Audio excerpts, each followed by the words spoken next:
Chicken fry ঘরে থাকা উপকরণ দিয়ে একদম সহজভাবে চিকেন ফ্রাই। আসসালামু আলাইকুম everyone, welcome back to my channel. এই রেসিপিতে প্রথমে আমি কয়েক পিস মুরগির লেগ নিয়েছি আর এগুলোকে ছুরির সাহায্যে আমি এরকম করে একটু করে কেটে নিচ্ছি, যাতে মশলাগুলো ভালোভাবে এই মাংসর ভিতরে ঢুকে যায়। এভাবে মাংসগুলো কেটে না নিলেও চলবে, আর যদি কেটে নেওয়া যায় তাহলে মাংসগুলোর ভিতরে মশলা ভালোভাবে ঢুকবে, এতে খাইতে অনেকটা মজা লাগবে। আমি সবগুলোকে এভাবে কেটে নিয়েছি, আপনারা চাইলে নিতে পারেন আর কেউ চাইলে আবার বাদও দিতে পারেন। কেটে নেওয়া হয়ে গেছে, এবার আমি মশলাগুলো নিয়ে নেব। আমি নিয়ে নিচ্ছি দই, মরিচের গুঁড়া, হলুদের গুঁড়া, গরম মশলার গুঁড়া, ধনিয়া গুঁড়া, মুরগির মশলার গুঁড়া, গোলমরিচের গুঁড়া, লবণ, আদা বাটা, রসুন বাটা। এগুলো দিয়ে আমি একসাথে মাখিয়ে নেব।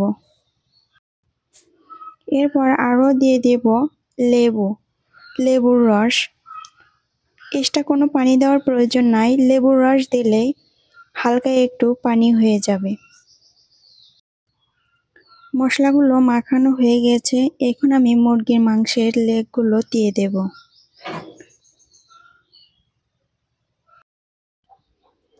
এখানে আমি লেগের মাংসগুলো ব্যবহার করেছি, কেউ চাইলেও অন্য মাংসও ব্যবহার করতে পারেন। আর এই মাংসগুলোকে আমি মশলার সাথে ভালোভাবে মাখিয়ে নিচ্ছি, যাতে মাংসের ভিতরে ভালোভাবে ঢুকে যায়।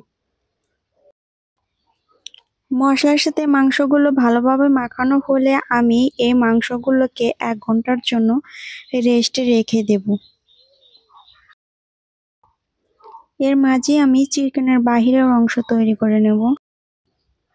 এর জন্য আমি 2 কাপ ময়দা নিয়ে নিচ্ছি, 1 চামচ মরিচের গুঁড়া, 1/2 চামচ হলুদের গুঁড়া, পরিমাণ মতো লবণ, আদা বাটা, রসুন বাটা, গোলমরিচের গুঁড়া দিয়ে আমি সুন্দরভাবে মাখিয়ে নেব।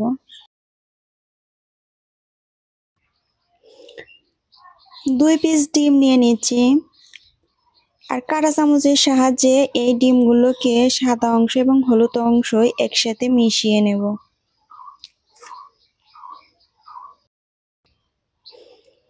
ফিরে আসলাম আমি 1 ঘন্টা পর, আর 1 ঘন্টা মশলাগুলোর সাথে মাংসগুলো ম্যারিনেট করা হয়ে গেছে। দেখেন কত সুন্দরভাবে মাংসের ভিতরে মশলাগুলো ঢুকে গেছে, কোনো জায়গায় বাকি নেই। এই মাংসগুলোকে কিছুক্ষণ আগে যে আমি ময়দাগুলো মশলার সাথে মাখিয়ে নিয়েছিলাম, সেই ময়দার ভিতরে কোট করে নেব। উপর থেকে ময়দা দিয়ে এবং ময়দার সাথে গড়িয়ে ভালোভাবে চেপে এগুলোকে কোট করে নেব।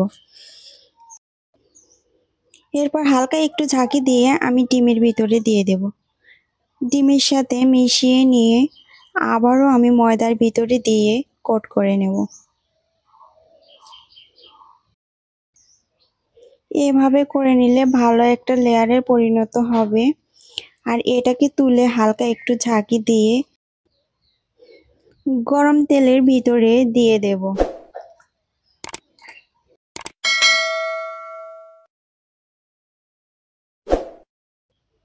তেলটা হাই হিটের হতে হবে।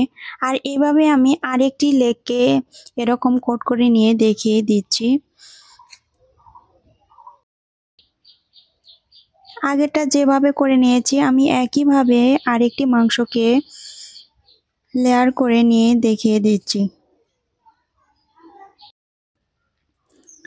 সুন্দর হয়ে গেছে, এখন আমি এটাকে হালকা একটু ঝাঁকি দিয়ে তেলের ভিতরে দিয়ে দেব। এভাবে আমি সবগুলো মাংসকে তেলের ভিতরে দিয়ে দিচ্ছি। একটু পর আমি এটাকে উল্টে পাল্টে ভাজিয়ে নেব।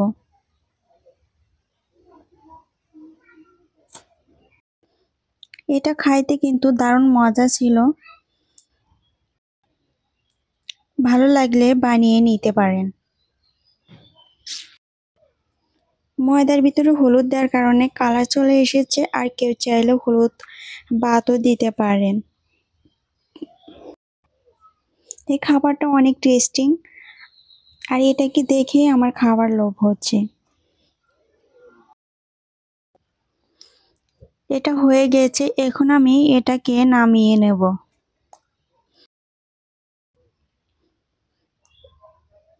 একটা একটা করে নামিয়ে দেখিয়ে দিচ্ছি। দেখেন কত সুন্দর হয়েছে, খাইতে কিন্তু দারুণ ছিল। আমার চ্যানেলটি যারা সাবস্ক্রাইব করেন নাই, প্লিজ সাবস্ক্রাইব করবেন, আর যারা সাবস্ক্রাইব করেছেন তাদেরকে অসংখ্য অসংখ্য ধন্যবাদ। ভিডিওতে ভিউজ হয় কিন্তু লাইক হয় না, প্লিজ ভিউজের সাথে সাথে একটা করে লাইক দিয়ে যাবেন, একটা কমেন্টও করে যাবেন, আর আপনাদের কমেন্টে আমার ভিডিও বানানোর উৎসাহ বেড়ে যায়। আর আপনাদের জন্য আমি নতুন নতুন রেসিপি বানিয়ে দেখাবো।